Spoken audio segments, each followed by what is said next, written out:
Hello, everybody. Welcome once again to another playoff series preview. Steve Goldstein along with Randy Moeller. We're getting good at this. We're getting a lot of practice. 5 series wins over the last 2 years for the Florida Panthers, 6 over the last 3 years, second straight Eastern Conference final. And Randy, what a matchup.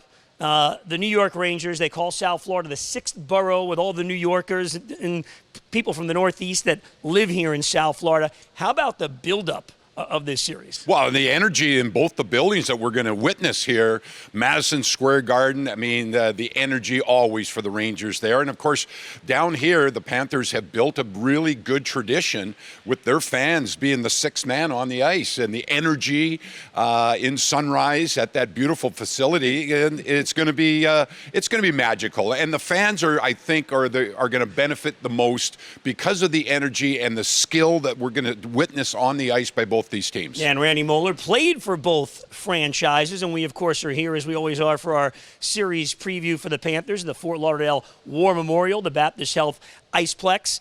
You know, Matthew Tkachuk made the comment after the Boston game and the Game 6 win on Friday, and you know, there was still 5-6 days until the series started, and a lot of times you get players saying, well, let me enjoy this one. No. He said it's a dream, it's playoffs, it's New York City, his favorite road arena.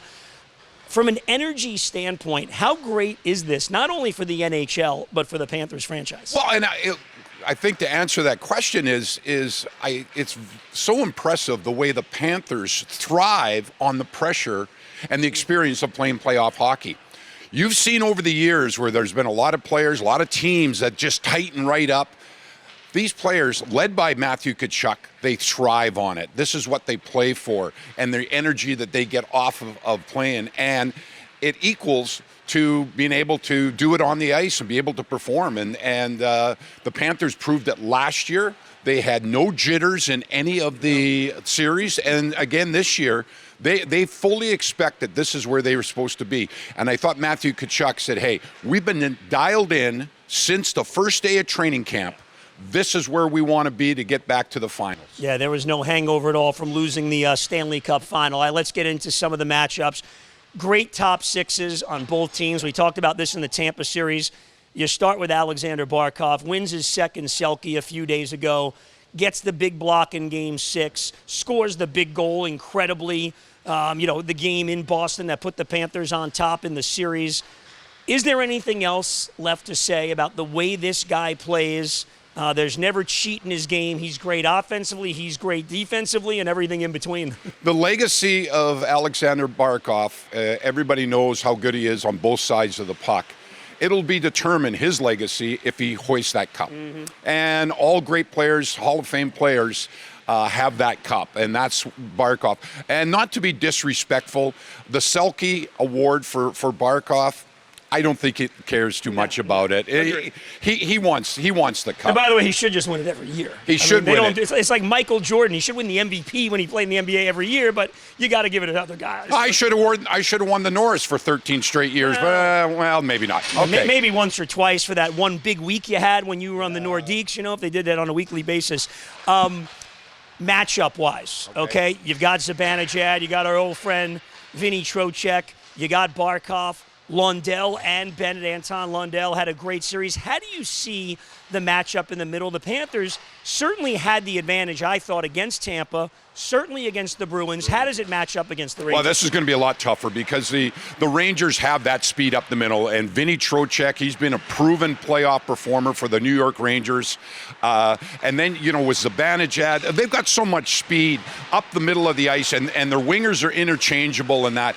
To me, this series is going to come down to if the Panthers can limit the odd man rushes of the Rangers. They're the best in the league at it. They've scored the most goals off the rush. If the Panthers can prevent that, I think that's a big advantage for the Florida Panthers in this long 7-game series. All right, so you talk about Zibanejad, Trocheck, and there's Kreider, there's Panarin. I mean, both teams just loaded in the top 6.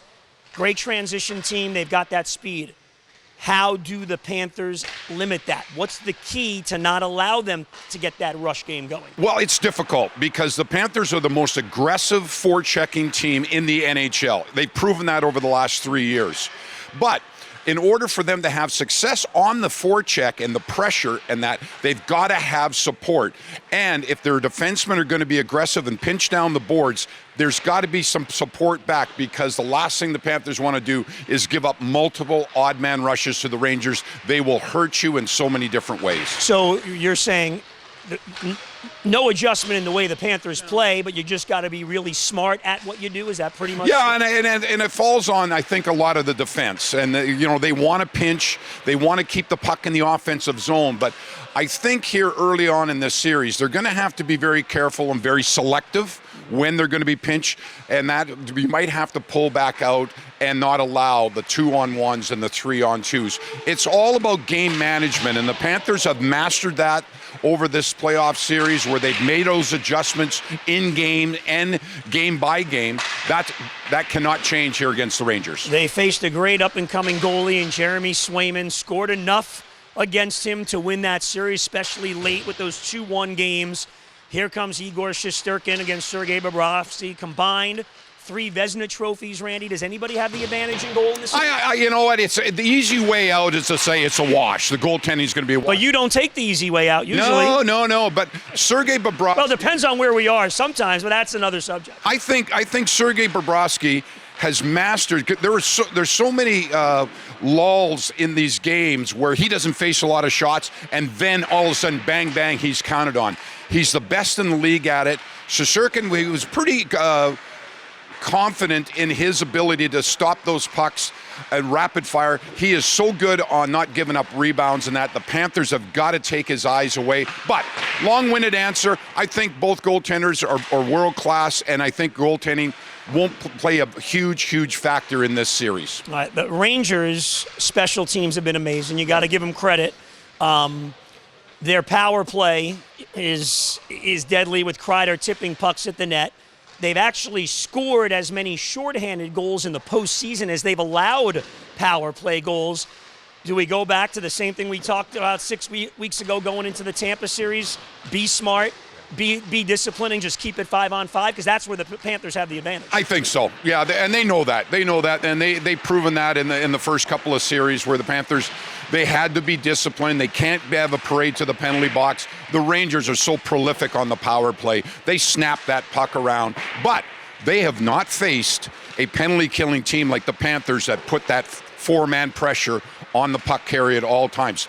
Who's going to win that battle? That's going to be the real tipping point, I think, in this series. Is there anything you can do against Chris Kreider at the net? He's so good. I don't know if he's Pavelski, Crosby good, and Sam Reinhart's up there, but Kreider's in that neighborhood. Not only the hands to tip those pucks, but he's such a big body to take the eyes away from the goalie. Is there anything you can do against him? Well, I think the Panthers just have to have awareness when he's on the ice and do the best that they can legally, boxing him out and not allow him to get close to the net where he can tip or get those rebounds. No doubt, Goldie, he's one of the best in the game, and he's proven it over the years. His jersey's going to be up in the rafters at MSG. Yeah. The highest scoring player in playoff hockey, Chris Kreider.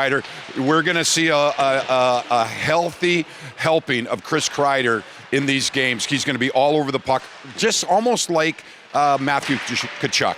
Same kind of player, big, strong, power forward that goes to the net and causes havoc. And speaking of which, the Panthers, for what it's worth, and I'm not sure it's worth a lot, scored plenty of goals against the Rangers in the regular season.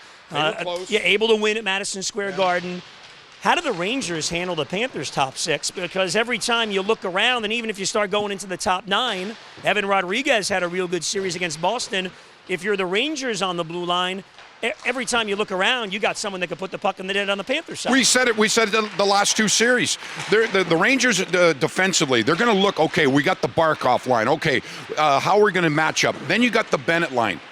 The secret weapon for the Panthers again, Anton Lundell. 11 points in 11 games so far in the playoffs for the Florida Panthers.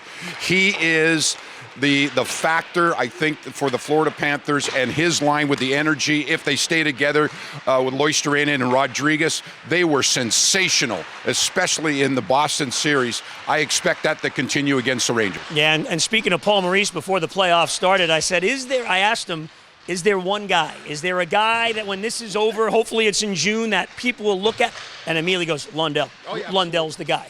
Now, the other guy that we've known for a while, but people around the NHL are taking big notice of, the game-winning goal, Gustav Forsling. Finally, Randy, now he is getting all of the credit that he really has always deserved. How good was he against the Bruins? You know, his skating ability and to be able to close the gaps on opposition forwards is, I think, the best in the game and the best in the NHL right now.